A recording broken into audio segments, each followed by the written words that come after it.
Muy buenos días, esta es una edición más de su noticiero líder Acción 10 en la mañana. Muchas gracias por sintonizarnos un día más este 28 de abril.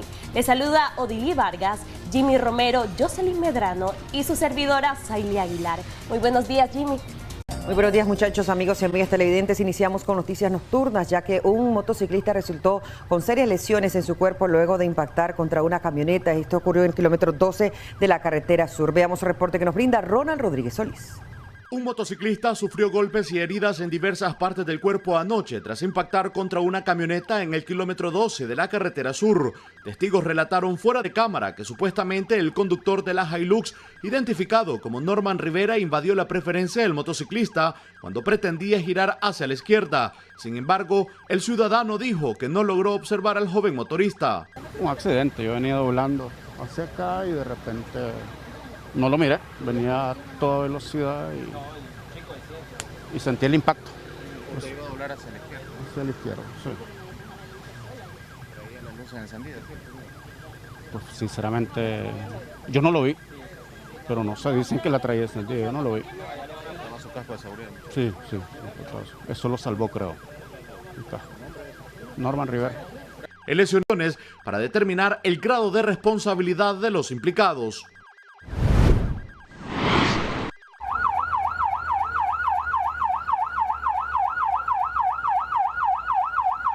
Una pareja identificada como Michael Centeno de 30 años y Cindy López de 27 que se movilizaban en una motocicleta resultaron con serias lesiones anoche luego que otro motociclista los impactara propiamente del paso a desnivel de Rubenia 2 cuadras al norte en Managua. Supuestamente el conductor que provocó el accidente manejaba a exceso de velocidad y en estado de ebriedad. Esa versión la determinará la policía de tránsito a través de la prueba de alcoholemia. Los lesionados fueron trasladados al hospital Manolo Morales Peralta por Cruz Roja Nicaragüense y Central de Ambulancias. ¿Este problema? Sí, porque ya... Bueno, le pasa algo, ni quiera y ahí dice, ¿para qué lo movieron? Proceso investigativo se llama eso. Un joven de identidad desconocida resultó en estado crítico luego que perdiera el control de su motocicleta y terminara estrellándose contra la cuneta ubicada de los semáforos de la MAVE 3 cuadras al sur, propiamente frente a las bodegas del Silais Managua. Por el estado de gravedad del paciente fue trasladado de inmediato en una ambulancia del MINSA al Hospital Alemán Nicaragüense. Al lugar llegaría la policía de tránsito para investigar las posibles causas del suceso. Con imágenes de José Ángel Díaz, en Acción 10, Ronald Rodríguez Solís.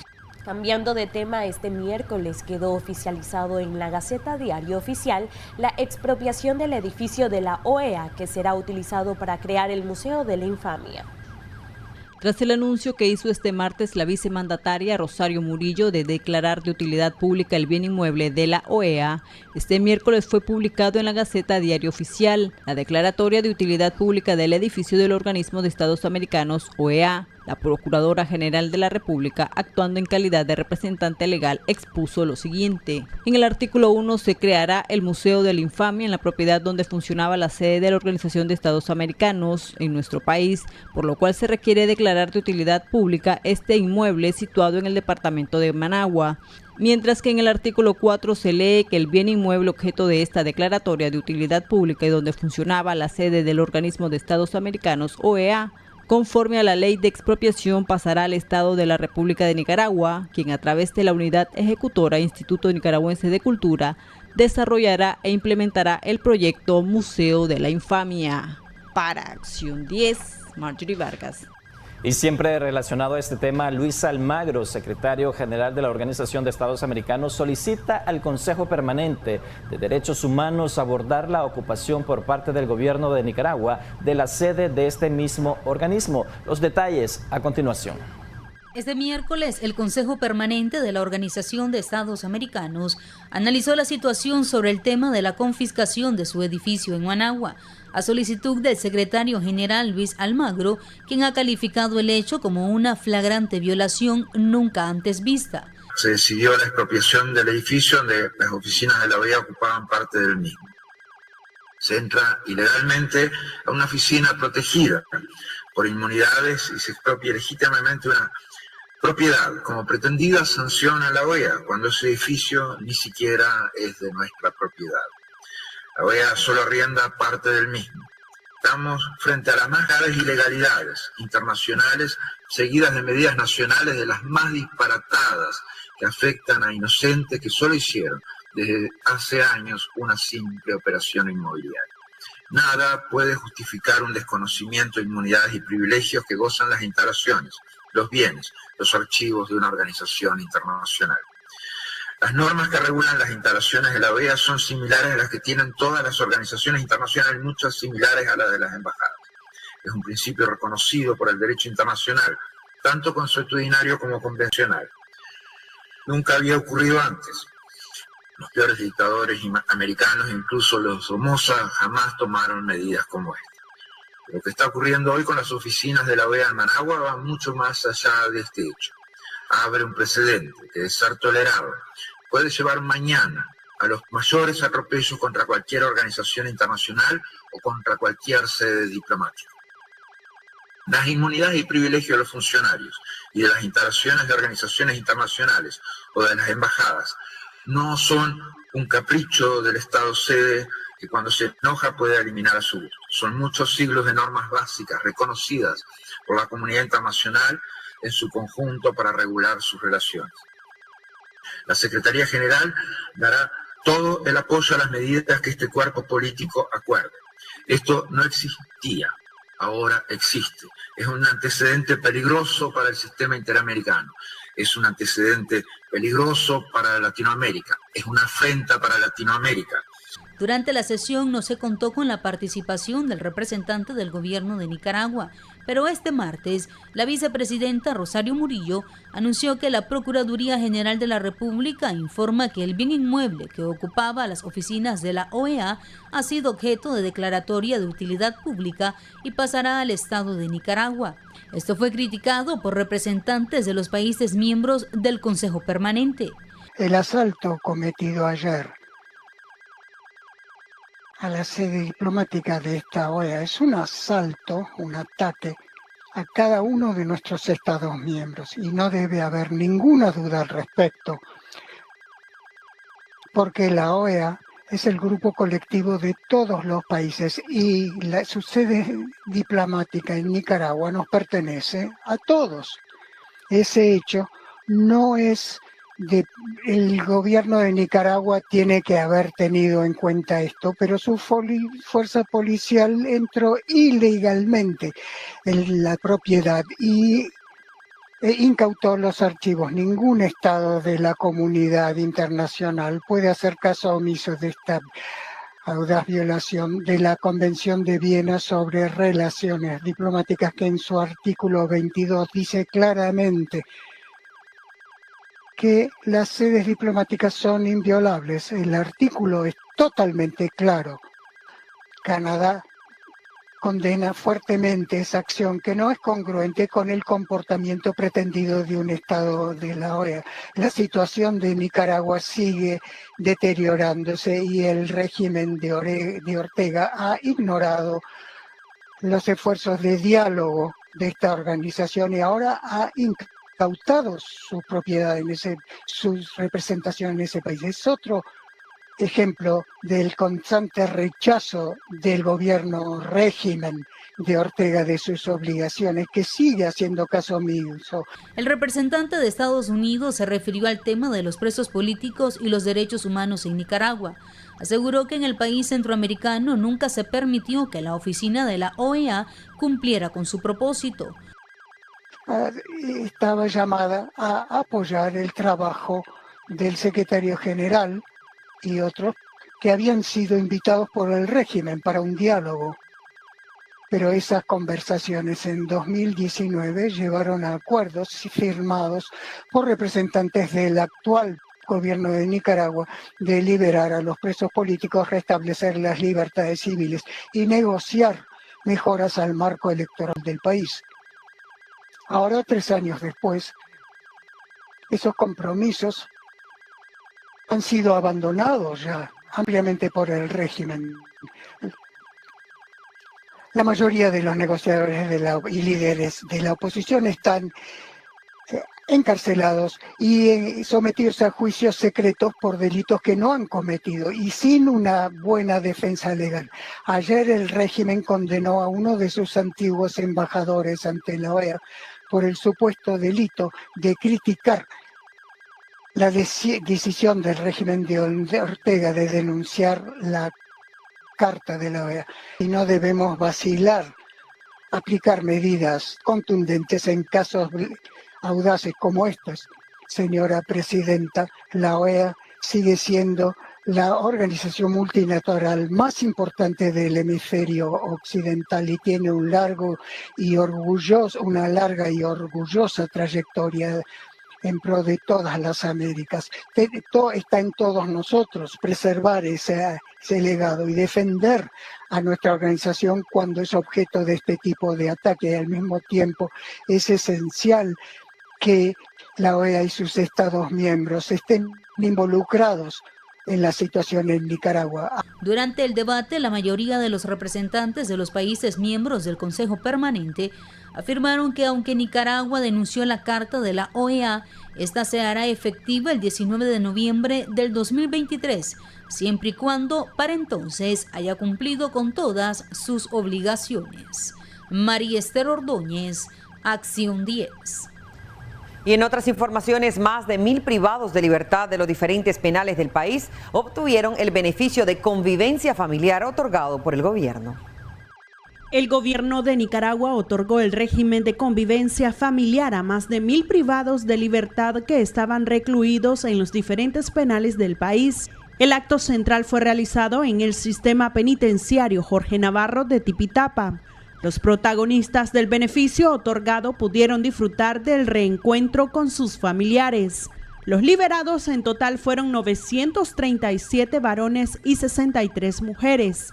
Contentos y fortalecidos en fe y en confianza en Dios, de que desde la familia, desde los hogares, estas 1.000 personas van a reencontrar los caminos de bien. Entre los reos beneficiados con el perdón presidencial están 91, entre ellos 4 mujeres que fueron liberados en el sistema penitenciario regional de Estelí.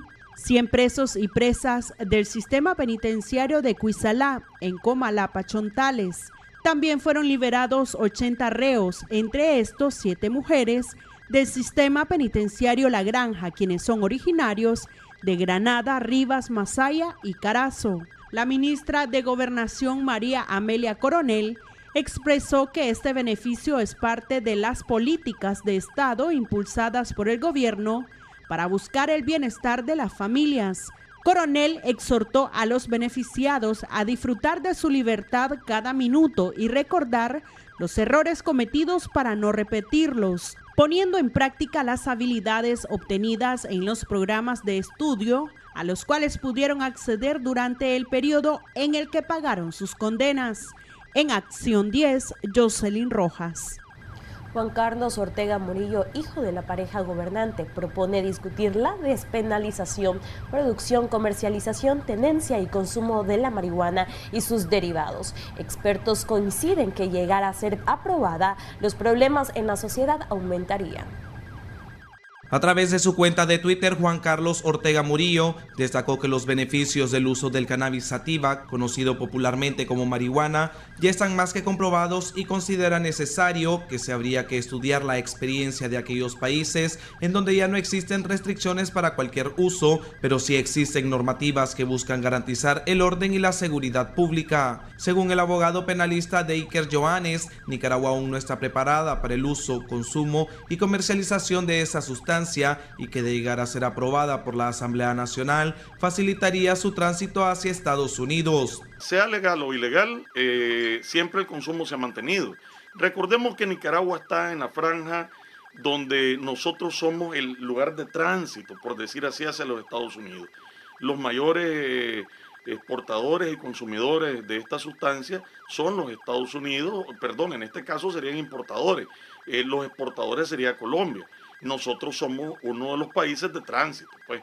Entonces, aquí no estaríamos golpeando el narcotráfico, más bien lo que estamos haciendo elevando que sea más viable su transcurso o su tránsito por Nicaragua. Especialistas en la materia coinciden que su legalización aumentaría los niveles de femicidios y violaciones, ya que en la mayoría de los casos los responsables que ejecutan dichas acciones se encuentran bajo los efectos de sustancias alucinógenas. Si de ser aprobado estaríamos entrando en una etapa más difícil. O sea, si de por sí, como te digo, y lo dicen todos los lunes las autoridades policiales, que tenemos un montón de accidentes de tránsito donde hay muertos, donde hay lesionados, y dice, causa principal, el alcohol.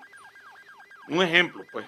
Entonces sí, estaríamos aumentando niveles de violencia, o sea, tendríamos más feminicidios, tendríamos más homicidios, tendríamos más lesionados, y no solo por accidentes de tránsito, los tendríamos en violencia ya realmente que tiene que ver con niveles de conciencia de irresponsabilidad. Ya se termina la paz en el hogar, o sea, la violencia va a ser en el hogar cuando los adictos necesiten el dinero para conseguir la droga, porque nunca es barata, ni que se comercialice legalmente no va a ser barata.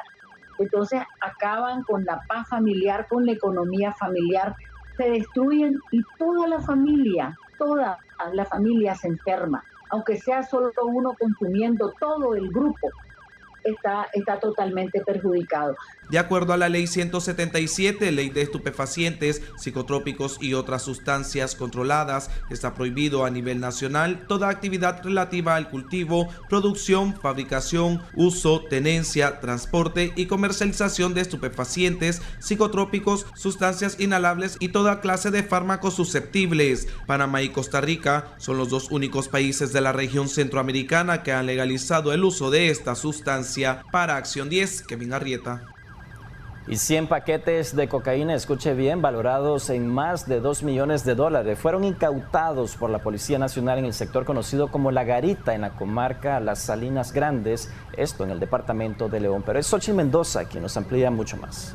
La Policía Nacional incautó un segundo cargamento de cocaína en menos de una semana. El quiebre antinarcóticos fue de 116 kilos con 692 gramos. La institución detalló que el decomiso se llevó a cabo a eso de las 9 de la noche del pasado lunes 25 de abril. En el sector La Garita, comarca Salinas Grandes, departamento de León, Policía Nacional que realizaba labores de vigilancia perfiló automóvil Toyota placa Che 27426, conducido por el sujeto Willington Ramón Paniagua González, de 35 años. La droga, valorada en $2.917.300, fue encontrada dentro de 2 sacos Mazén color blanco, informó el comisionado mayor César Cuadra, segundo jefe de Relaciones Públicas de la Policía Nacional. Conteniendo 100 paquetes rectangulares envueltos en cinta adhesiva color gris con sustancia color blanco, que al hacer la prueba de campo resultó ser positivo a cocaína con un peso de 116 kilos con 692 gramos. El equipo técnico policial realizó inspección, fijación fotográfica de la escena del hecho. Investigadores de criminalística confirmaron con el peritaje químico resultados positivos a cocaína. La prueba de técnica Sintex Trace dio positivo a partículas de cocaína en el vehículo, vestimenta, dorsales y palmares de los delincuentes presos. El operativo dejó a 3 personas detenidas, identificadas como Willington Ramón Paniagua, de 35 años de edad, Wilfer Antonio Martínez Ponce, de 30 años, y Alberto Manuel Somarriba, de 39. Los 3 hombres capturados y las evidencias fueron remitidas ante las autoridades competentes. Xochitl Mendoza, Acción 10. El abogado y preso político Manuel Urbina Lara fue metido en una celda conocida El Calabozo como medida de castigo por denunciar abusos de los funcionarios del sistema penitenciario de Matagalpa. Así denunciaron sus familiares. Veamos el reporte. Familiares del preso político y abogado Manuel Urbina Lara denunciaron que su pariente fue castigado por los funcionarios del sistema penitenciario de Matagalpa y obligado a permanecer en una celda conocida como El Calabozo, solo por haber denunciado abusos que estos cometen en contra de los reos de conciencia. Bueno, que fue trasladado a una celda de castigo que le dicen El Calabozo por las publicaciones que salieron y el audio que salió ahí donde él llama a los demás presos políticos a sumarse esa huelga de hambre.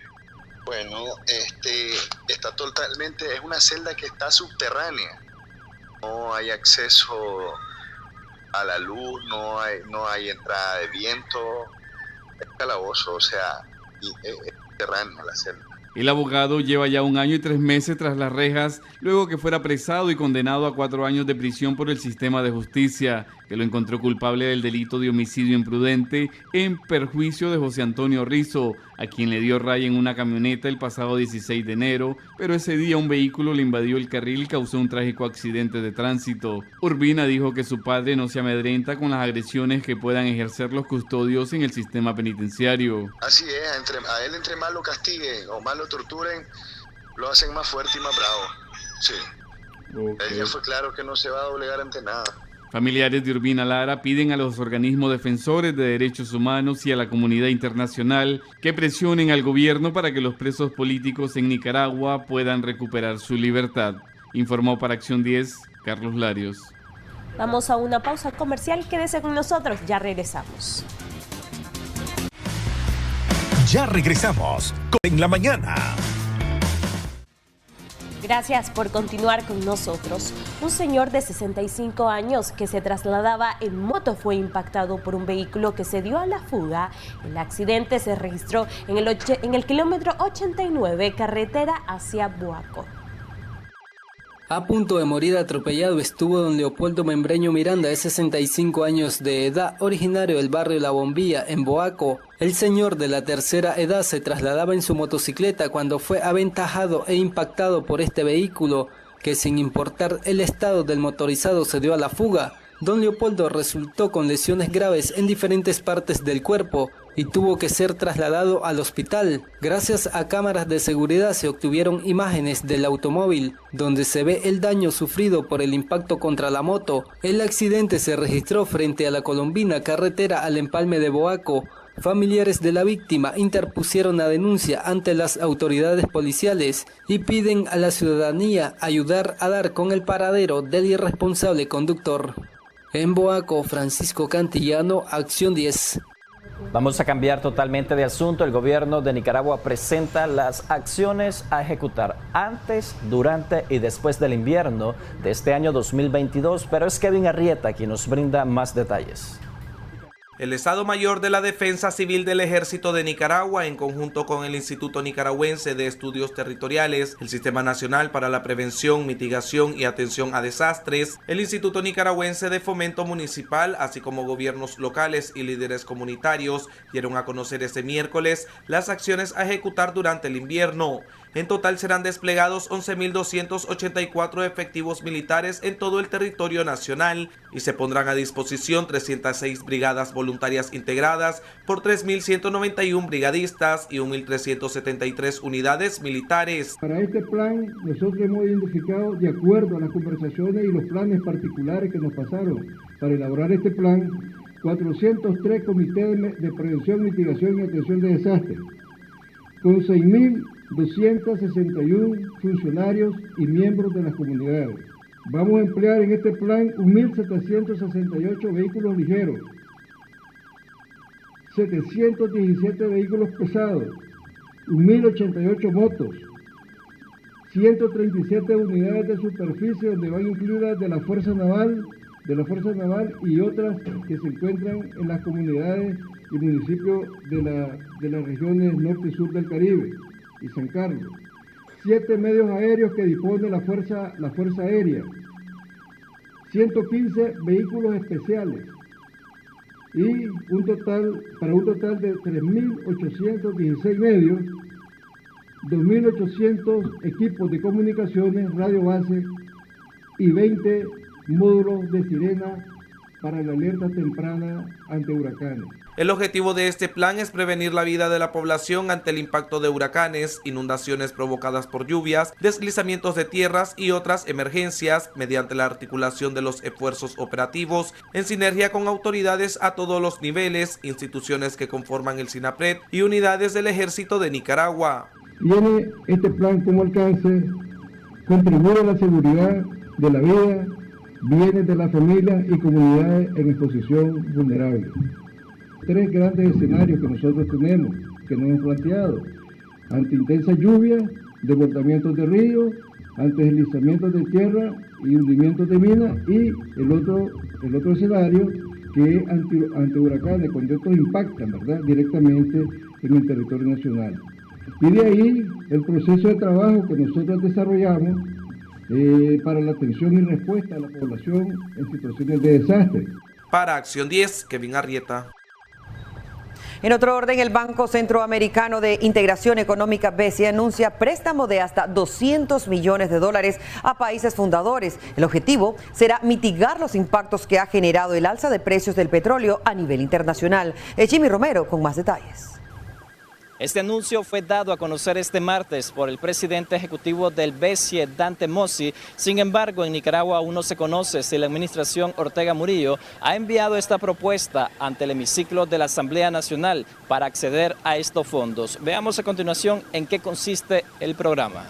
El Banco Centroamericano de Integración Económica, BCE, aprobó un financiamiento inicial de hasta $800 millones para el programa temporal de apoyo ante el alza de los costos de los combustibles en los países fundadores y regionales no fundadores. La entidad regional dio a conocer mediante un comunicado que esta iniciativa busca proteger el poder adquisitivo de la población centroamericana, mitigando el efecto inmediato de los altos precios de los combustibles que causan al consumidor final y a los productores. A su vez, prevé fortalecer las expectativas de los agentes económicos y la credibilidad en la gestión de la política monetaria, ambos elementos fundamentales en las decisiones de consumo e inversión. Del monto aprobado para el programa, cada país fundador y regional no fundador podrán recibir financiamiento de hasta $200 millones en recursos ordinarios del BCE. Este también podrá incrementarse en función de la participación de fuentes externas de recursos según sus respectivos lineamientos. El actual incremento de los precios del petróleo se suma a los efectos negativos que la pandemia del COVID-19 generó en la economía,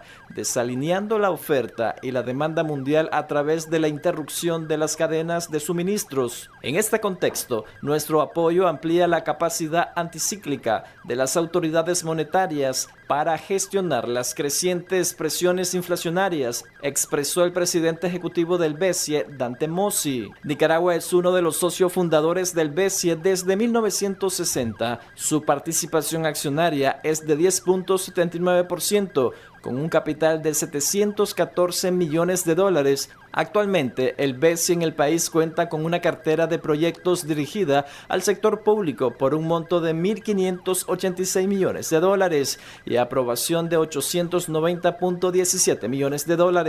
La operación anunciada forma parte de la estrategia institucional del BCE 2020-2024 en su eje de competitividad sostenible, con el fin de impulsar el fortalecimiento de los factores económicos, sociales e institucionales que determinan la capacidad regional para insertarse de manera eficaz en los mercados mundiales más allá del ámbito meramente comercial.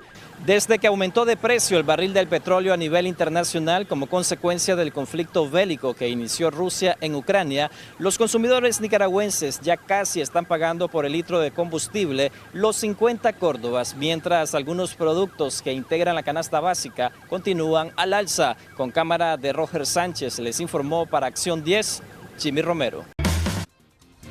Gracias por continuar con nosotros. El 19 de mayo del 2016, un ciudadano denunció a su sobrino por el despojo de sus propiedades. 6 años después, el caso llega a los tribunales para la justicia, que se aplique lo resuelto. Hace 6 años, en Acción 10 se hizo pública esta denuncia que algunos diarios locales titularon Cría Cuervos. Gersan de la Cruz Solís Martínez murió sin ver brillar la justicia a su favor.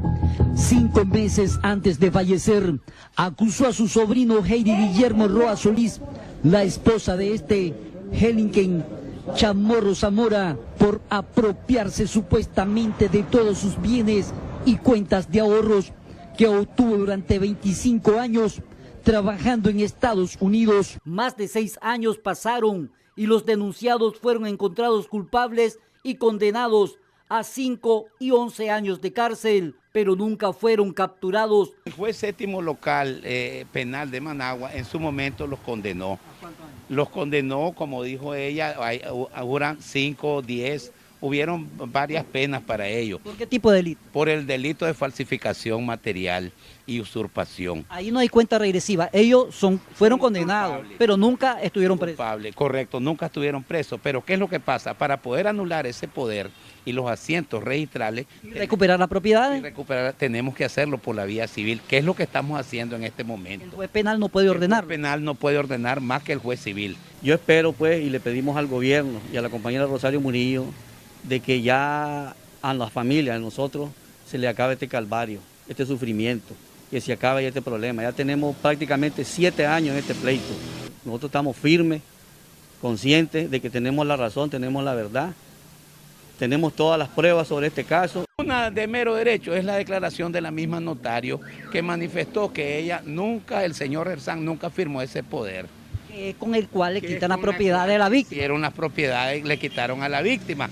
La otra prueba son también los documentales de los peritajes que hizo la policía, en donde no aparece la firma de don Gersán en el protocolo de la notario. ¿La sentencia del juez penal? La sentencia del juez penal. ¿Son culpables, condenados? Culpables y condenados, y esa prueba va a servir para el proceso civil. Esto fue planeado por Heilin Ken Zamora y Heilin Guillermo Roa Solís, que es mi sobrino. Ahora, su sobrino fue como hijo de crianza de la víctima. Exactamente, mi hermano lo crió a él, a mi sobrino, a Heilin, le pagó toda su carrera, sus estudios, lo preparó y con eso le paga, con haber robado las propiedades, porque prácticamente nosotros no sabemos nada de todos los bienes de mi hermano, de todo lo que él obtuvo, de todo lo que él compró. La jueza primero local civil de Managua ahora tiene, como se dice popularmente, la papa caliente del caso, pero también cuenta con pruebas contundentes y fallo penal a favor de las víctimas. Con cámara de Erasmo Hernández, José Abraham Sánchez,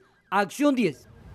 El abogado defensor de la presa política María Oviedo y extrabajador de la CPDH, Eber Acevedo, afirmó que seguirá defendiendo a su colega a pesar del cierre del organismo.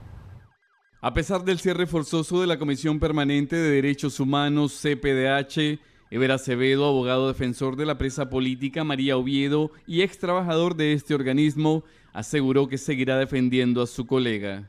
Así es, la sigo defendiendo, voy a seguir siendo su abogado. Como colega, como amigo de ella. Lo que voy a informarle a los magistrados del Tribunal de Apelaciones, porque bueno, ya está... Ya el recurso de apelación ya fue interpuesto, es poner en conocimiento que un nuevo lugar para ver notificaciones, ya que no puedo ser notificado en la CPDH. Representantes de la CPDH se vieron obligados a cerrar las puertas de este organismo defensor de derechos humanos, luego que los diputados en la Asamblea Nacional, en su mayoría sandinistas, cancelaran su personería jurídica. Ahora Acevedo contó que seguirá laborando de manera independiente. Sí, voy a trabajar de manera como abogado independiente, ejerciendo mi derecho al trabajo como todo nicaragüense para sobrevivir. A diferencia de otros trabajadores de la CPDH, Eber dijo que en este momento no piensa en exiliarse, mientras la abogada y defensora de derechos humanos María Oviedo ya tiene 272 días de estar tras las rejas de una celda en las instalaciones de la Dirección de Auxilio Judicial, conocidas como el Nuevo Chipote. Informó para Acción 10, Carlos Larios. El preso político Edgar Parrales fue declarado culpable por supuesta conspiración. La Fiscalía solicitó una condena de 8 años de prisión. El ex diplomático ante la Organización de Estados Americanos en los años 80, doctor Edgar Parrales, ahora reo político, fue dejado siempre con arresto domiciliar por ser una persona valentudinaria, después del maratónico juicio en las nuevas instalaciones de la Dirección de Auxilio Judicial, según el abogado defensor, doctor Noel Alonso Cano. El juicio se desarrolló con mucho respeto. La judicial, a cargo del caso, dirigió el proceso de una forma muy educada, muy respetuosa. Le dio la oportunidad a las partes que cada quien expusiera su prueba pertinente. La prueba llevada al proceso no construía ninguna culpabilidad. Es decir, ¿cómo va a creer usted que la supuesta denunciante dice que oyó la noticia falsa en un canal de Francia y en un canal de Colombia, del cual no recuerda los nombres, no recuerda cuál es el canal, cuál es el programa, en qué día lo oyó, en qué horario lo dio, qué periodista la entrevistó, nada, o sea, y dice además de que ella vio informaciones en Twitter, en Instagram. El doctor no utiliza esas redes sociales, no las usa. El exdiplomático tuvo la oportunidad de alegar su inocencia ante la judicial y Ministerio Público. Hizo una magistral, ejemplarizante y clara y contundente declaración de que los hechos que se le acusan no existen.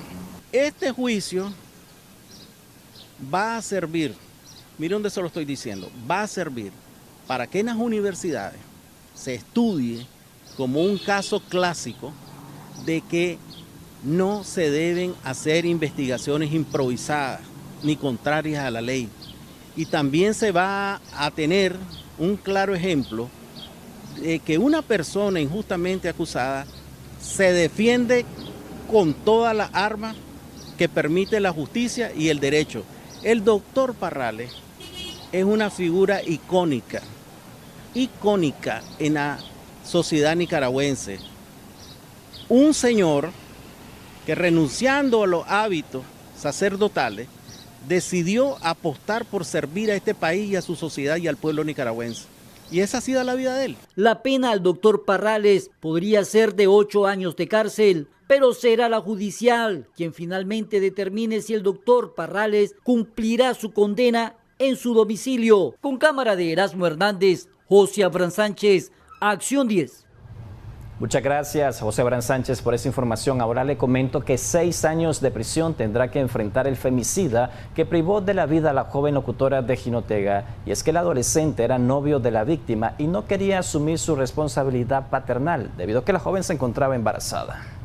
A 6 años de cárcel fue sentenciado el femicida de Britney Olivas, la adolescente locutora de 17 años de edad que se encontraba en estado de gestación y que perdió la vida a manos de su propio novio. En la sentencia, un juez del Distrito Penal de Adolescentes de Estelí ordenó que el victimario, por ser menor de edad, deberá recibir atención especializada mientras cumple con su condena. También se orientó que permanecerá 6 meses bajo la medida de prestación de servicios a la comunidad, es decir, tendrá que realizar tareas gratuitas durante 4 horas semanales. En total deberá realizar 96 horas de trabajo comunitario. Los 6 años impuestos por las autoridades judiciales es la pena máxima para delitos graves cometidos por menores de edad, de acuerdo al Código de la Niñez y la Adolescencia en Nicaragua. De lo contrario, posiblemente hubiesen dictado la cadena perpetua contra el adolescente, que son 30 años de cárcel. El femicida de la joven tendrá que pasar tras las rejas del sistema penitenciario del departamento de Estelí hasta el 13 de marzo de 2028. Olivas fue encontrada el pasado 12 de marzo del presente año entre unos arbustos de la comunidad La Quinta en el municipio de Estelí, sobre la carretera que conduce a La Concordia en Jinotega, con signos de violencia. Previo al crimen, ambos se trasladaban en una motocicleta y después de una fuerte discusión, el agresor con una navaja la hirió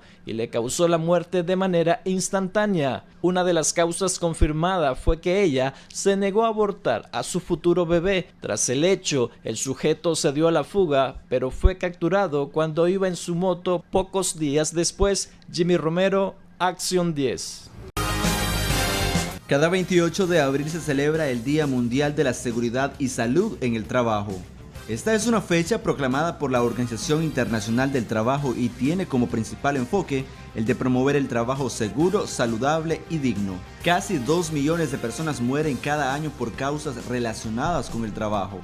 Según la Organización Mundial de la Salud, esos datos preocupan a organismos defensores de los derechos laborales. Por ello, se pretende rendir homenaje a las víctimas relacionadas a las enfermedades profesionales y accidentes de trabajo. A través de la efeméride se expone los riesgos que enfrenta un trabajador, la magnitud del problema del ejercicio de cada profesión y así contribuir a una cultura de seguridad y salud en los centros laborales.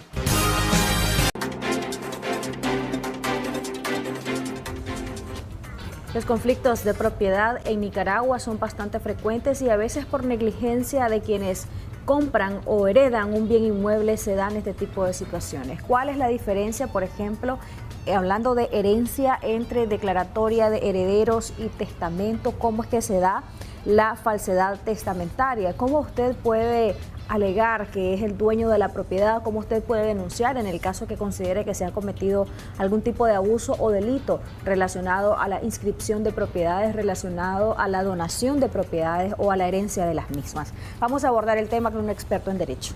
Así es, Jocelyn, ya nos acompaña en el estudio de debates y soluciones de Acción 10 de la mañana el doctor Fernando Cajina, quien es abogado y notario público. Muchas gracias por acompañarnos. Gracias a ustedes por la invitación, muchísimas gracias. Para iniciar, ¿cuál es la diferencia entre una declaratoria de herederos y un testamento? Sí, bueno, aparte de ser un tema bastante polémico, ¿verdad? La diferencia entre la declaratoria de herederos y un testamento, la declaratoria de herederos es una sentencia emitida por una autoridad judicial cuando el causante, en este caso el fallecido, llámese mamá o papá, han fallecido de forma intestada, le llamamos. Entonces aplica la sucesión, llamados a la sucesión, en este caso de conformidad al artículo 1001 del Código Civil, que en el orden de la línea de sucesión están en primer orden los hijos, en segundo orden está la cónyuge o el cónyuge sobreviviente, y en este caso siguen en el orden, en ausencia de los hijos, los colaterales. Los colaterales en este caso son los hermanos del causante o del fallecido, pero como repito, la declaratoria de herederos se da cuando el causante o el fallecido fallece de forma intestada, o sea que no ha hecho o no ha otorgado un testamento, entonces se abre la sucesión por la línea que ya lo había dicho y repito, pues en primer orden los hijos y el cónyuge o la cónyuge sobreviviente. Esto es en el caso de la declaratoria de herederos. En el caso del testamento, toda persona está de su libre y espontánea voluntad, puede otorgar parte o total, disponer en parte o total de todos sus bienes y cedérselos por la vía testamentaria a cualquier persona que él disponga libremente, ya sean sus hijos, ya sean su mamá, su papá, sus abuelos, sus primos, sus sobrinos, quien sea la disposición del causante o del que va a disponer a través de testamento a quien le quiere suceder sus bienes, siempre y cuando tiene que respetar las solemnidades que establece el mismo Código Civil, que es respetando lo que es la cuarta conyugal o cuando hay hijos menores de edad. Antes de continuar con el tema, quiero pedir a nuestros televidentes que si desean participar y hacer sus consultas con nuestro experto hoy día, pueden marcar al 2222-7808 y también hacer sus comentarios a través de nuestra transmisión en Facebook. Nos encuentra como Canal 10 Nicaragua y vamos a estar leyendo sus comentarios. Aproveche la presencia de nuestro invitado para que usted pueda hacer consultas en cuanto al tema. Estos problemas de propiedad son bastante frecuentes y dicen, yo tenía más derecho, yo lo cuidé, yo la cuidé, a mí me corresponde, voy a impugnar el testamento y entramos a la parte de la falsedad. Ese aspecto, Jocelyn, quería profundizar con el doctor, ya que cuando no existe un testamento que ha sido dado a conocer antes que fallezca la persona o una herencia, ¿quiénes están facultados a reclamar una propiedad o un bien? Sí, como repito, ¿verdad? En las cuestiones tomamos como una partida inicial, un punto de inicio, lo que establece el Código Civil, el artículo 1001. O sea, ¿quiénes son los llamados a la sucesión o quiénes tienen en primer orden el derecho de suceder a la masa hereditaria? Son los hijos. A veces hay hijos que dicen de que porque son fuera de matrimonio, tienen menos derecho de los que son dentro de matrimonio. En este caso, pues, ese era un criterio arcaico, pues en definitiva nuestra Constitución política establece de que todos somos iguales ante la ley. Decían que el hijo es natural y el hijo es matrimonio. Y bajo este principio constitucional, entonces tanto hijos que son dentro del matrimonio como fuera del matrimonio tenemos idénticos e iguales derechos, no necesariamente, pues, o a veces había un criterio general en la misma sociedad que decía que porque es el hijo menor o se decía también que porque es el hijo mayor, ¿no? Indistintamente, sea el mayor, el menor, el de en medio, todos tienen iguales derechos y en las mismas porciones. ¿Y quiénes quedan en segundo plano en el caso de que no existan hijos de por medio? Bueno, en segundo plano, en la línea de sucesión, según el artículo, lo que dispone el artículo 1001 del Código Civil, los llamados a la sucesión intestada, cuando no existen hijos, llámese porque sea que no tuvo hijos, o no necesariamente no haya o haya tenido hijos, pero sí tiene nietos, inclusive. Esa es otra circunstancia pues que hay que valorar. Si tuvo hijos, pero fallecieron, pero persisten los nietos perciben o siguen la línea de sucesión del padre para con el abuelo. Pero si no existen hijos en su totalidad, porque no nacieron hijos, por decirlo así, los llamados a la sucesión en este caso son hermanos del causante o del testador. Los hermanos del causante serían, como le dice la ley, los colaterales. Tenemos una llamada, Fernando, ya seguimos abordando el tema. Buenos días, gracias por llamarnos y esperarnos. Adelante. Bueno, buenos días. Sí, bienvenido. ¿Cuál es su consulta? Mi pregunta con el caballero es el siguiente.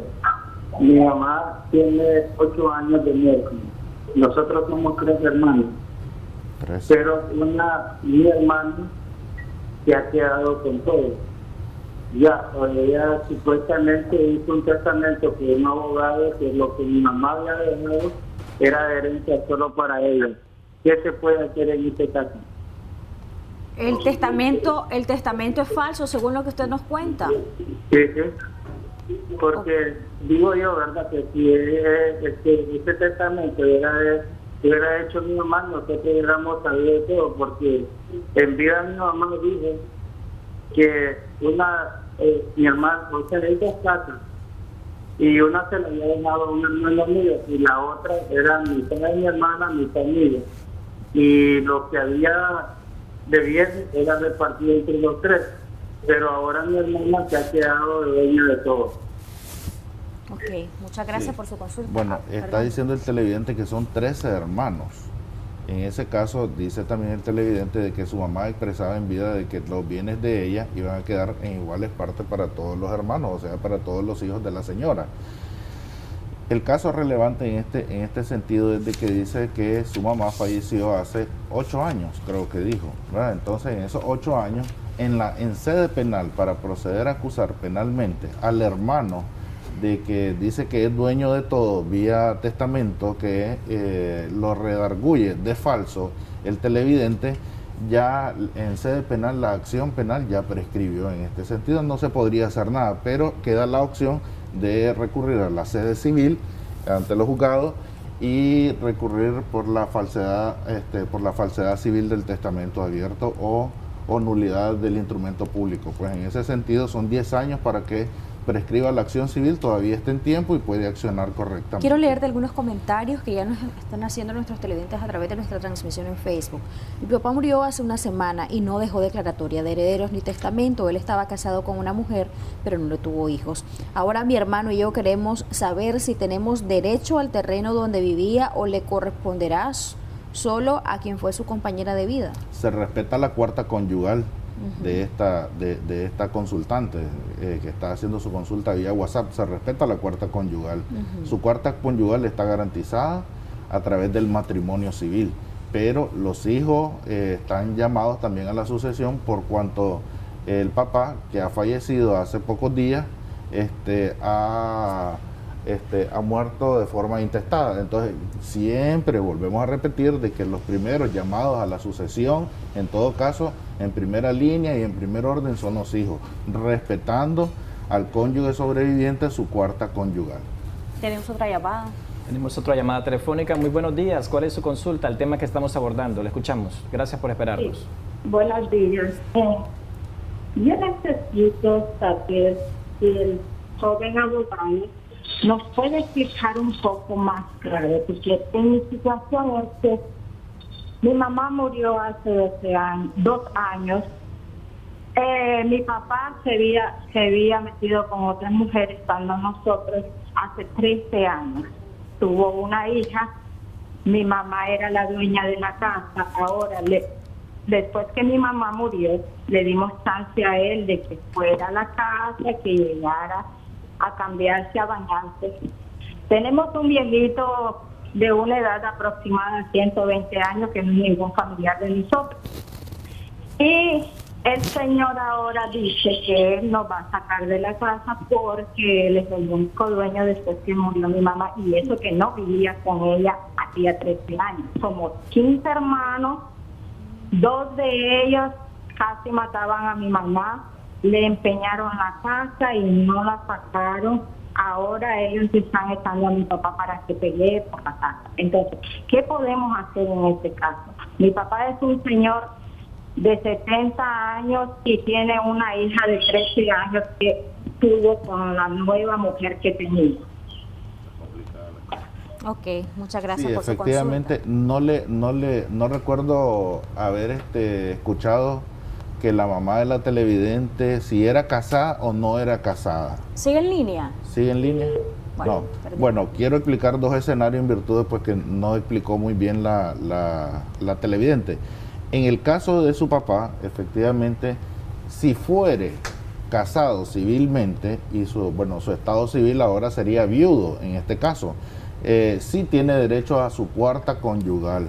Igualmente, vuelvo a repetir, los llamados en primera línea a la sucesión intestada son los hijos, o sea, esos 15 hijos que me está diciendo que tuvo con su papá o con otra pareja, inclusive podría ser, son llamados a la sucesión intestada. Esos 15 hijos junto con su papá, en el caso que haya sido o contraído matrimonio civil.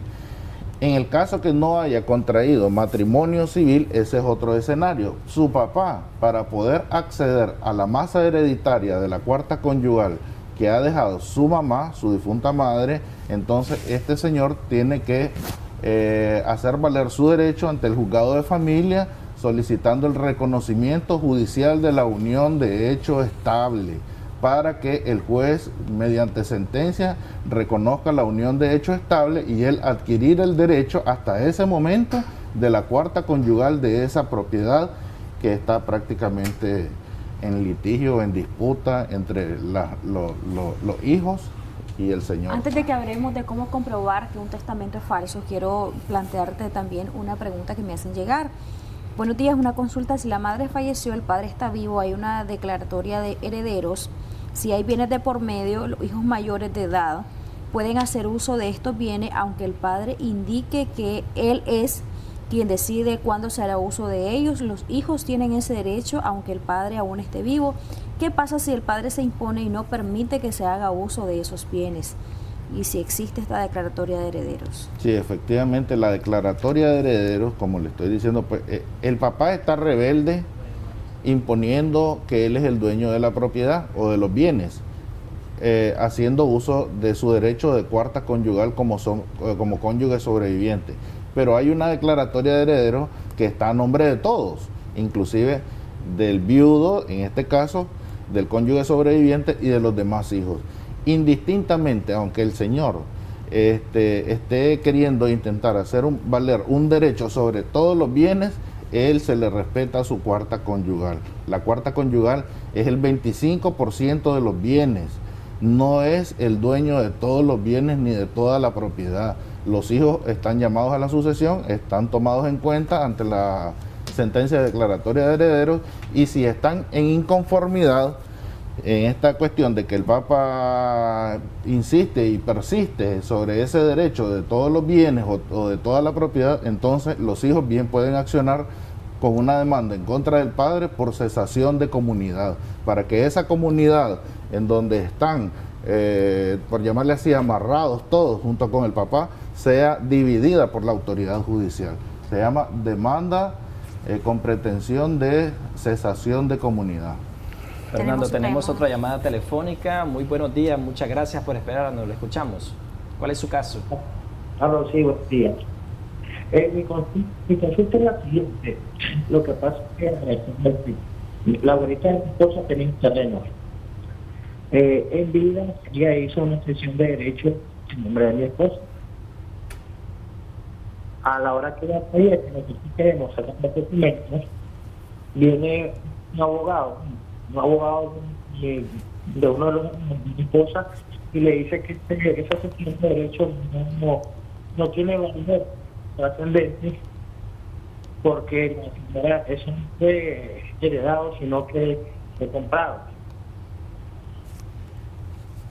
Nos seguimos escuchando, tal vez sube un poco más el tono de su voz. Sí, entonces, nosotros ahora que queremos sacar y poner el terreno de mi esposa, no es mi esposa, vienen y dicen que esa asociación de derecho no tiene trascendencia legal, porque la señora, pues, la asociación de derecho que ella hizo, dicen ellos de que no... Sí, continúe. No fue heredado, sino que fue comprado, ¿me entiendes? Pero no hay un documento donde ellos comprueben que realmente hay una carta de compraventa o hay una escritura de donación, porque en el caso de que fuera dado, recordemos que no hay herencia en vida, pero sí uno puede donar un bien en vida, entonces tiene que haber algún documento de por medio para poder transmitir los derechos sobre esa propiedad, sea a través de donación o de venta de la misma. Sí, la señora lo que ella hace en su poder, bueno, que es lo que ella, nosotros, fue un documento que dice buscando, lo tengo yo. Fíjese que se le escucha interrumpida la comunicación.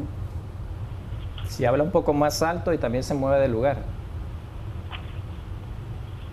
Bueno, tenemos problemas con esa comunicación, pero con lo que logramos... Bueno, lo que le logramos comprender al televidente es de que parece que la esposa de él o la mamá de él adquirió una propiedad vía herencia, pero no dijo pues si fue de forma intestada o con un testamento, indistintamente cualquiera de esos dos escenarios.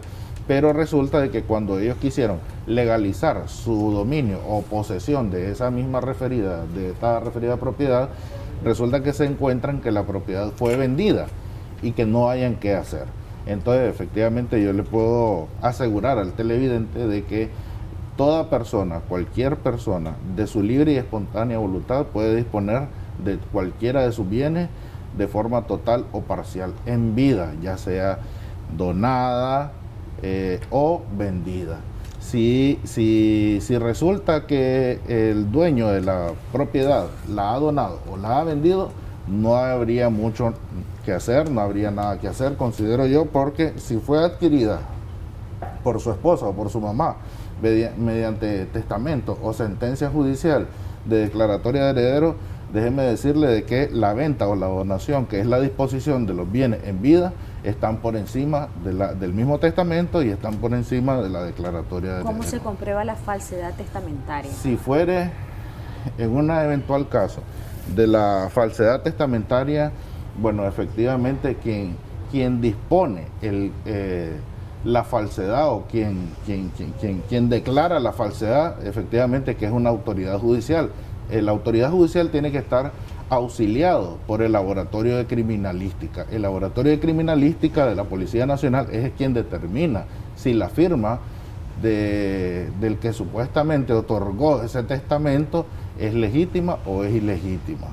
Entonces, en ese sentido, el testamento o el instrumento público se manda al laboratorio de criminalística y la Policía Nacional a través del laboratorio determina si es o no falsa la firma. ¿Cómo comprobar, Fernando, si utilizaron a esta persona que no estaba ya en sus cabales? Por ejemplo, hay muchas personas, muchos ancianitos que ya están con demencia senil, con otro tipo de situaciones que no están en sus 5 sentidos, y entonces son utilizados para literalmente estafarlos, robarles a través de un testamento y los obligan a firmar, se valen de este tipo de situaciones. Entonces, ¿cómo comprobar eso? Suele suceder de que en el estado senil de las mismas personas, ¿verdad? Entonces se aprovechan el hijo que se las pasa de listo. Más se da en estos casos cuando son varios hermanos, pues. Cuando son varios hermanos, inclusive los que están inclusive dentro de matrimonio, dicen no, para que no agarre el fulano, el sutano, los hijos de aquella mujer, te dicen. Entonces mejor estamos nosotros cubiertos. Y aún así, los mismos hijos dentro del matrimonio, uno quiere salir más vivo que el otro. Entonces viene y le simula la firma al Papa, por decirlo así, le agarra la mano, le pone la huella y como ya está en un estado senil que no puede disponer, libremente de sus bienes, ni está en sus 5 sentidos, entonces se aprovechan en estos casos. Pero eso, como te lo digo y repito, quien lo determina en sí, a través del laboratorio de la Policía Nacional, inclusive se han dado casos que cuando ya está fallecido, le agarran la huella, pero más no saben de que en la ciencia forense la huella inclusive cambia cuando una persona ya fallece inmediatamente. Entonces las características de una persona que está viva en su huella digital no es la misma en la huella cuando la persona ya está fallecida. Entonces es laboratorio de criminalística de la policía a través del peritaje caligráfico y del peritaje dermatoscópico quien determina si es falso o no. Hoy este caso, Fernando, que nos lo comentan a través de nuestra transmisión en Facebook, nos encuentra como Canal 10 Nicaragua. Nos dice Rosmery Rodríguez, mi hermano dice que él solo va a solicitar la declaratoria de herederos cuando mi mamá aún está viva, somos 3 hermanos. Sí, efectivamente. Indistintamente, cada hermano puede jalar agua para su molino. Pero la señora está viva. Sí. Pero en el caso, yo estoy hablando en el caso que esté fallecida, ¿verdad? Sí. Cuando un hermano, y son varios, ¿verdad? En este caso son 3, jala agua para su propio molino, él puede solicitar su declaratoria de herederos solo para él, pero más no sabe de que quien lo está solicitando de manera anómala, porque esa es una solicitud anómala, no incluir al resto de sus hermanos, de que la autoridad judicial declara heredero a esa persona, al solicitante, sin perjuicio de quien tenga igual o mejor derecho. Pero estando viva la señora pero no puede estando pedir vivo eso, ¿verdad? no, es improcedente porque el requisito para solicitar la declaratoria de heredero es presentar el acta de función del causante. ¿Cuáles son los requisitos, nos dicen, para sacar declaratoria de herederos? Y sí es cierto que tiene que estar presente el abogado con el topógrafo para poder medir el terreno. No dejó testamento y la escritura del terreno la tiene mi madrastra. Somos 6 hermanas, 3 de un matrimonio y 3 de no otro. tiene nada que ver un topógrafo. En realidad, pues en síntesis, los requisitos son certificado de función para demostrar ante la autoridad judicial que el papá o la mamá, el causante, ya ha fallecido, ¿verdad? Efectivamente, demostrar el fallecimiento.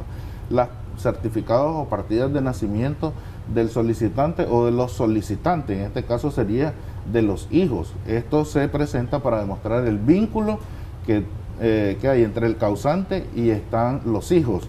Y el certificado de matrimonio y certificado de matrimonio cuando el caso es de que hay una cónyuge o un cónyuge sobreviviente para los efectos de la cuarta conyugal, y copia de las escrituras públicas de los bienes o de las propiedades, circulaciones de vehículos, 6 vehículos, para demostrar cuáles van a ser los objetos a ser declarados herederos los solicitantes. Fernando, hay un sinnúmero de casos que nos están exponiendo a través de nuestra transmisión de Facebook, Canal 10 Nicaragua. Nos dicen, mi abuelo falleció sin dejar testamento, pero un documento que dejó dice que es para sus hijos y nietos. ¿Es posible que una nuera se apodere de la propiedad solo por ser casada con un tío, hijo de mi madre, dice? Las nueras son las que son las que no están incluidas en el Código Civil en la línea de sucesión. Las nueras no existen por ningún lado, ni por vínculo ni por filiación en ese sentido. Entonces ahí yo no sé cómo la nuera querrá acceder a la masa hereditaria si no hay derecho alguno por la vía intestada. Pues lamento decirlo, pues, de que la nuera está fuera de paila, como decimos popularmente. Otro de los casos que nos exponen y nos preguntan es, ¿tiene derecho un nieto sobre los bienes de un abuelo y cuyo hijo, al mismo tiempo, padre del nieto, ya ha fallecido? Sí, efectivamente los nietos son llamados a la sucesión en el escenario cuando ya el hijo ha fallecido. Pues entonces el hijo falleció, ¿quién sucede? Y corre la línea de la sucesión ahí, abuelo, hijo, nieto. Al no estar el hijo, sucede el nieto en representación de su padre para seguir los bienes del abuelo. En este sentido, pues ahí no hay ningún inconveniente, solo hay que demostrar con los certificados de nacimiento la línea pues de que el abuelo es el papá del hijo y que el hijo es el papá del nieto. María Medrano nos pregunta, somos varias hermanas y mi mamá aún vive. Una de mis hermanas dice que es de ella la casa y de su hijo, que aún está pequeño, en este caso sería mi sobrinito, dice. Sí, en ese caso, pues como le digo, pues, o sea, ya hemos repetido esta situación, este escenario, pero que son distintos los casos, innumerables los casos, pues. Una de las hermanas o uno de los hermanos, para otros casos que aplique, pues, ellos podrán decir misa, pues, de que esto es mío porque yo cuidé a mi mamá, porque yo cuidé a mi papá, porque vos estabas fuera del país y vos nunca diste nada. Lamentablemente todos los hijos son llamados a la sucesión. Ahí no hay hijos que porque vos no lo cuidaste, que porque vos no le pasaste la pastilla, que porque vos no lo limpiaste, que porque vos no hiciste nada. Lamentablemente pero hay la hijos ley... que se pueden volver indignos. Sí, ¿verdad? sí, esa es otra cuestión. Pues. O sea, no pasarte una pastilla no significa que no tengo derecho. No limpiarte no significa que no tengo derecho a la herencia. La indignidad es otra circunstancia. La indignidad en la sucesión es cuando te doy mala vida, cuando intento darte muerte. Tipo Nahum Bravo, por decirlo así. Pues. Un ejemplo para bien ejemplificarlo clarito, claramente. Pues. Cuando te doy muerte y todavía persigo los bienes de mi papá o de mi mamá y ahí ya sería sinvergüenza en ese caso, pues. Pero la ley establece la figura de la indignidad de la sucesión y ya sería el otro hermano. Si no hay otro hermano, entran los colaterales, que son los hermanos del causante. Ok, perfecto. Fernando, tus conclusiones y tus recomendaciones para nuestra audiencia. A veces, por ejemplo, y no refiriéndonos nada más al tema de las herencias o de las donaciones, compramos una propiedad y no la inscribimos y pensamos que con la carta de compraventa eso es todo y ya todo terminó ahí. Y ni siquiera hacemos los trámites adecuados, no buscamos cómo tener la solvencia municipal, entre muchos otros aspectos importantes. Entonces quisiéramos tus conclusiones en este sentido también. Bueno, efectivamente de que de dar consejos es un tema bastante polémico, muy extenso, porque a veces son muchos los escenarios sobre una misma base, un mismo tema de herencia. Las herencias pueden ser conflictos de propiedades, falsificaciones, nulidades, una serie de cuestiones. Pues sería un consejo de poner en orden y saber poner en orden y expresarle a toda la familia cuáles van a ser tus disposiciones, porque eso de hablar en secreto, que solo a vos te va a quedar esto, que solo a vos te va a quedar... Yo considero que el mejor consejo que puedo dar es de que les orienten a sus papás, a sus mamás, que digan en vida quiénes van a ser sus herederos, o si son todos, para que así toda la familia lo sepa y que no salga después de ahí, de donde uno menos espere, salte la liebre o el más vivo se quiera agarrar todo. Sí. Muchas gracias, Fernando Cajina, por habernos acompañado, y en pantalla han aparecido los números de teléfono de Fernando. Siempre recuerden que él dice, llámenme pero después de mediodía, 8425-1569, ¿verdad? 1569. Bueno, ahí lo tenemos en pantalla. Bueno. Muchas Gracias, Fernando, por aclararnos todas esas dudas que nuestra audiencia nos estaban consultando a través de llamadas telefónicas, pero también a través de comentarios en nuestra transmisión de Facebook. De esta manera vamos a hacer una pausa comercial, ya regresamos con más de Acción 10 de la mañana.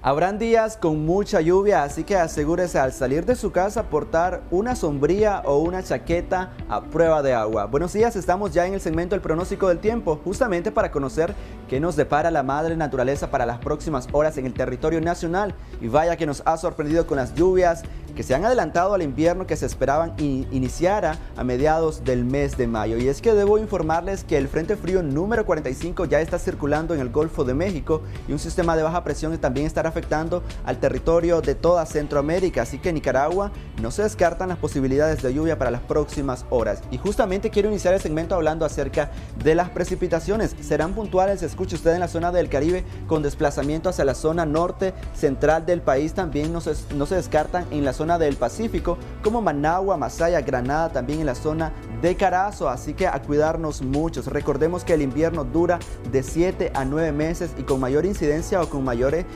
fuerza las precipitaciones en la zona norte del país. Hablando un poco sobre las mínimas, les comento que serán un tanto frescas, pues serán de los 19 a 26 grados Celsius en horas del anochecer. No se descartan los fríos, condiciones envidiables para el norte del país como Matagalpa, Estelí, Jinotega, la zona de Madrid y Ocotal, que serán de los 19 a 21 31 grados Celsius. Hablando sobre los calores, bueno, usted se pregunta si está haciendo frío, si está haciendo calor y también sentimos algunas precipitaciones. Les comento que estamos en un país bastante tropical y por eso es que notamos bastantes calores. Y es que si nos vamos a la zona del Pacífico, exactamente en Chinandega y León serán de los 34 grados Celsius. Bastante calor en esta zona del país. Si bajamos un poco a la capital, Masaya, Iraná, hasta los 32 grados Celsius. Y también en la zona de Carazo y Rivas, que alcanzarán los 32 grados Celsius. Así que nuestra invitación es a mantenernos hidratados y tratar de no exponernos tanto tiempo a los rayos del sol. Hablando sobre los vientos, ya para ir finalizando el segmento, les comento que en la zona del Caribe serán de los 20 a 38 kilómetros por hora las ráfagas de viento. Y escuche usted, si nos vamos a la región central del país, de los 38 a 62 kilómetros por hora. Y si nos vamos un poco a la región del Pacífico, toda esa zona de Chinandega hasta la zona de Carazo y Rivas serán de los 18 a 58 kilómetros por hora. Es la información que tenemos al día de hoy en el segmento del pronóstico del tiempo. Continuamos con mucho más al otro lado del estudio.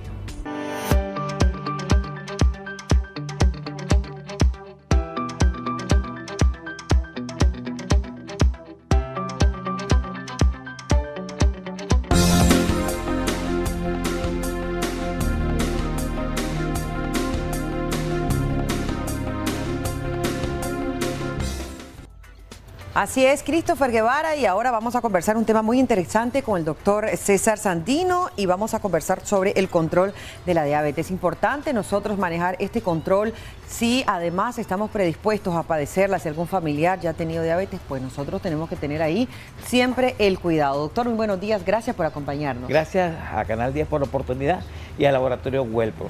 Viene el Día de la Madre y nosotros tenemos, la mayoría de nuestras madrecitas son diabéticas y Laboratorio Wellpro se preocupa por eso.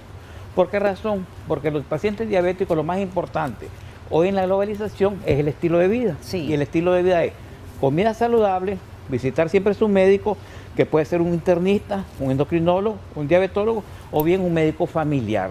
Vigilar los controles de azúcar, pero para eso necesitamos de un glucómetro. Sí. Porque diario el paciente diabético tiene que ver cómo están sus niveles de azúcar. Porque si el paciente está compensado, significa que la historia natural de la enfermedad va a ser una patología que va a ser bien llevada y no van a haber patologías concomitantes como por ejemplo colesterol alto, hipertensión, cardiopatía y otras patologías asociadas. ¿De cuánto debe ser, doctor, para una persona que no es diabética los niveles de azúcar en sangre? Según las últimas guías, se menciona que los pacientes deben de tener menos de 100 microgramos de azúcar en sangre. ¿En ayuna? En ayuna. Pero, ¿qué sucede aquí? Tenemos una prediabetes que es de 100 a 125 y también una hemoglobina que tiene que estar glicosilada entre 5.5 a 6.5. Según estos parámetros, el paciente es un paciente que no es diabético. Ya arriba de 6.5 o arriba de 125, estamos pensando en un paciente que es diabético. Ok, cuando ya el paciente ha pasado esos niveles de azúcar, ¿cuánto es el estimado que puede tener, como usted decía, si está controlada? Ok, hay una prueba que se llama una glicemia postprandial. ¿Qué es una glicemia postprandial? Es aquella glicemia que se hace a la hora de haber ingerido 100 miligramos de glucosa. Se hace una prueba y el paciente tiene que presentar menos de 160. Si el paciente presenta más de 160, significa que este paciente tiene intolerancia y se presume que puede ser diabético. Y mayor de 200 y es una diabetes descompensada. Ok, cuando hablamos de descompensarse el azúcar, ¿hasta qué niveles podemos nosotros para tener también ese parámetro? Un paciente en ayuna, diabético, que te presente mayor de 160, estamos pensando en una diabetes descompensada. El problema, Odili, que la diabetes te acarrea otras patologías. Por ejemplo, por lo general el paciente diabético no viene solo. Sí. Es un paciente que es hipertenso. Ok. Un paciente que es cardiópata. La mayoría de pacientes que tienen diabetes presentan esto. La mayoría de los pacientes diabéticos que se han descompensado. Okay. El problema es que hoy en la globalización comemos de todo. Tenemos una vida sedentaria, tomamos mucho licor, fumamos mucho, tomamos bebidas energizantes, pasamos mucho tiempo en la computadora, pasamos mucho tiempo en el teléfono, no hacemos ejercicios. Entonces, ¿qué pasa?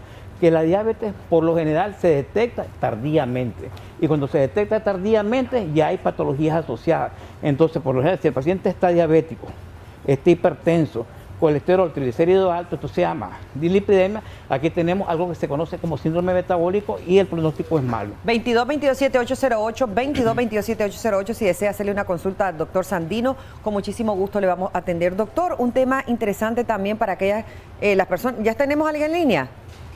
¿Aló? Ok. Para aquellas mujeres que están embarazadas y que tienen el temor de presentar también la diabetes gestacional. De hecho, hay algunas mujeres en los embarazos que presentan algo que se llama una diabetes gestacional. Sí, sí. ¿Qué significa la diabetes gestacional? Que comienza a tener problemas en el metabolismo del azúcar. Entonces tenemos unos productos grandes y la mujer puede causar además con diabetes gestacional una patología que puede ser consecuencia de esto, como la preeclampsia severa. Ok, muy buenos días, adelante, le escuchamos, ahí tenemos la llamada ya en línea. Buenos días. Adelante. Buenos días. Buenos días. ¿Cuál es su consulta? Mire, yo soy prediabética, así como Sí. está diciendo el doctor, hipertensa y entonces me sale en 127 mi cosa. ¿Cómo estoy? Gracias por llamarnos. Cuando estoy en mi consultorio y tengo mi escritorio, ocupo la tableta de mi escritorio y le digo al paciente, si lo normal es de este extremo a este extremo y ya se me sale 1 centímetro, pues ya está malo, mi cielo. Si estamos hablando de 125, dicen los médicos, que hasta 125 es lo normal y usted tiene 126, pues usted es diabética, mi vida. Como no, la persona que nos llamó, por favor que se quede en línea y que nos dé el número de teléfono completo y sus datos, porque se ha llevado este kit cortesía también de WellPro y Fundación 10. Muchísimas gracias, ¿verdad? Doctor, ¿qué recomendaciones darle a las personas que en este momento pues todavía dicen, no, aguanto un poquito, o como decía la amiga televidente, soy prediabética? Más importante, que el medicamento es bien importante y la consulta con su médico es el estilo de vida. Hoy en la globalización ya al paciente diabético no se le elimina nada de su dieta. Se le dice que puede comer de todo, pero que en pequeñas concentraciones. Y lo más importante, esta es la Biblia para un diabético, ocupar un glucómetro. Si es WellPro es mejor. Ahorita en el Día de las Madres, Odilí, Laboratorio WellPro tiene una promoción que por la compra nada más de esta cinta se le obsequian el glucómetro y se le obsequian las lancetas. Es decir, aprovechemos el Día de las Madres que en algunas farmacias y con algunos médicos a través de su receta se va a obsequiar todo esto por solo la compra de la cinta. Imagínense, y un bolsito para la comida. Excelente, muchísimas gracias, doctor Sandino, también por esa información. Tenemos que cuidarnos y la salud es preventiva. El azúcar también puede ser, en algunos casos, quizá para mantenerla, porque si es diabético no se puede. Eso que usted dice es muy importante, sobre todo, ¿por qué? Porque hoy se sabe que hay prevención para la diabetes. La prevalencia de la enfermedad se puede mejorar si uno tiene un estilo de vida saludable. ¿Qué significa estilo saludable? Comer sano, hacer ejercicio y tomarse sus medicamentos a tiempo para prevenir las complicaciones de la diabetes. La diabetes no mata, lo que mata es un paciente desorganizado que no toma sus medicamentos. Como no, muchísimas gracias, doctor Sandino. Vamos a estar conversando muchos temas. Recuerden ustedes, ¿verdad? Importante siempre mantenernos al 10 con nuestra salud, mantenernos sanos, alimentarnos también sanamente, eso es importante. No solo comer por comer, porque eso nos puede evitar la predisposición a otro tipo de enfermedades como es la diabetes, que es una enfermedad crónica. Al otro lado del estudio, adelante, Xochitl.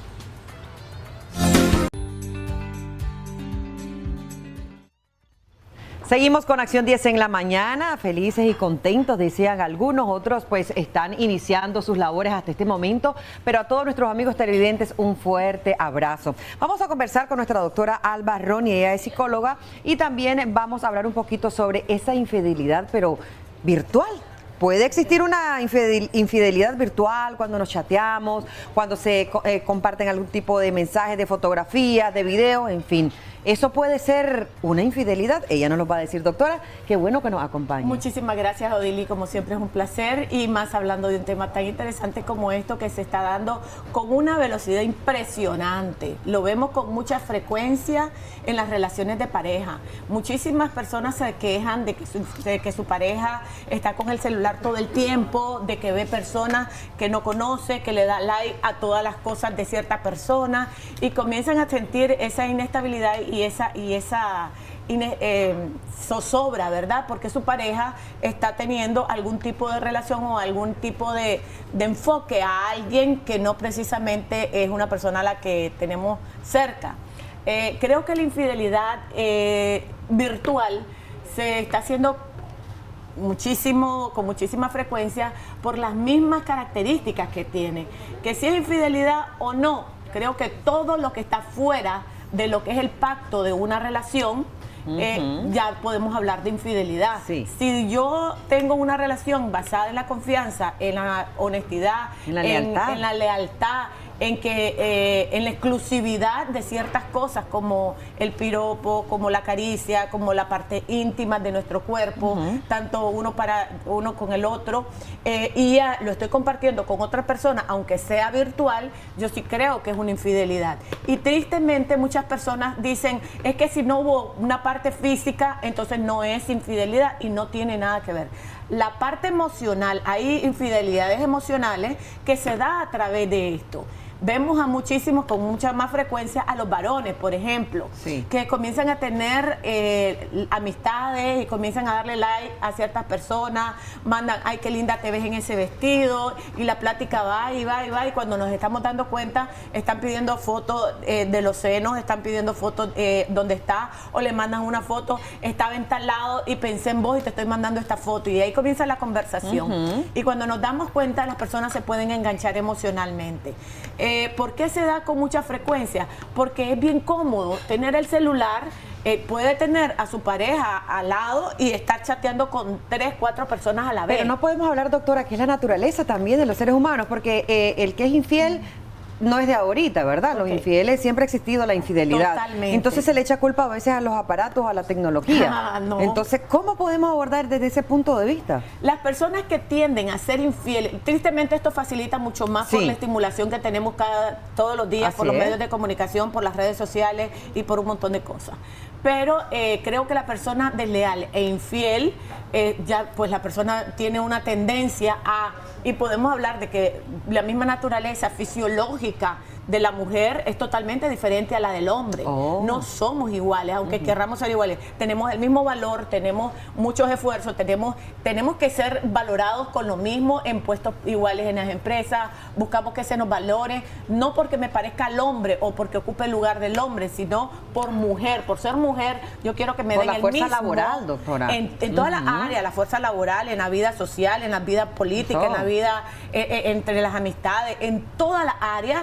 Yo tengo el mismo valor que tiene un hombre, como ser humano, aunque no seamos iguales, porque la fisiología nos hizo diferentes. Yo siempre digo, vamos a ser iguales cuando un hombre pueda parir un hijo. Entonces, si no puede parir un hijo, un hombre de repente está con una gripe y se acuesta y se muere. Las mujeres tenemos más fortaleza en ese sentido. Entonces, somos diferentes, pero con el mismo valor. Entonces, cuando hablamos de la infidelidad, la naturaleza misma también lleva consigo algo que se llama un proceso hormonal. Las hormonas femeninas y las hormonas masculinas, que se caracterizan más en el hombre por un deseo exacerbado de lo que es la sexualidad. Y en la mujer, no es que la mujer no tenga deseos sexuales, ¿verdad?, ni tenga derecho a ello, sino que gracias a Dios que en ese sentido se ha avanzado muchísimo. Pero las mujeres tenemos lo que es mayormente nuestras hormonas femeninas, que están tanto en nuestro órgano reproductivo, así, en nuestro ovario, ¿verdad?, como en nuestras glándulas mamarias, que tienen mucho que ver con lo que son las emociones, ¿verdad? Básicamente. La mujer, antes de ser infiel o antes de engancharse con alguien, hablando emocionalmente o hablando de tener contacto físico, tiene una parte emocional que ya primero se enamora emocionalmente y luego la parte sexual. En el hombre es al revés, ¿verdad? 22-22-7808, si desea hacerle una consulta a la doctora Ronnie, con muchísimo gusto le atendemos en este instante. 22-22-7808. Doctora, cuando ya se está constantemente en ese chateo, en ese intercambio de fotografías, como usted nos decía, ¿en qué momento la pareja debe tener esa conversación de o se continúa con esa infidelidad virtual o qué pasa? Yo creo que hay que definir qué es lo que está pasando con la relación, porque si necesita tener algo con otra persona es porque dentro de la relación algo está faltando. Y es importante comenzar con la comunicación, con el respeto, con la confianza, que si no tenemos esas bases, significa que esta relación no está funcionando. Y hay que ver si realmente va a avanzar o es mejor terminarla, porque lo peor que podemos hacer es hacerle daño a alguien creando una expectativa que no vamos a llenar. Pero ¿qué sucede, ¿verdad?, cuando dicen, no, si yo te quiero a vos, te amo a vos, pero a esa otra persona solamente es algo virtual, a ella no la siento, o a él, porque puede ser de la mujer hacia el varón, ¿verdad? Porque o lo decíamos anteriormente, Exacto. la mujer es emocional y puede ser que a través del chat me esté diciendo cosas que mi pareja no me dice. Exacto. Que me siento escuchada, que me siento oída, que me siento admirada, que me da like, me digo qué lindo ese vestido que te quedó, y eso va minando o va generando alguna emoción que se puede convertir en sentimiento a esa persona. Okay. Entonces, la mujer peligra más en ese sentido, ¿verdad? En enamorarse. El hombre es más sexual, hablando de que necesita fotos, que se ve, que necesita más allá de una plática. Entonces hay que fortalecer la comunicación ya cuando prácticamente se da cuenta, ¿verdad?, la pareja que se le está haciendo costumbre o descubre alguna infidelidad virtual. Sí, y hay que tener mucho cuidado porque esto puede generar también adicciones, destruir un matrimonio y después quedar en adicciones. Muchísimas personas, por ejemplo, comienzan así y cuando se dan cuenta necesitan más estimulación en el cerebro de adrenalina, de noradrenalina, de esa excitación que se vuelve adictiva y terminan teniendo adicciones a la pornografía o a cambios de relaciones continuas donde haya esta facilidad, donde no tiene que pagar un motel porque está en su celular, donde no tiene que moverse a un lugar para tener esa estimulación y ese contacto virtual con esa persona, donde se evitan problemas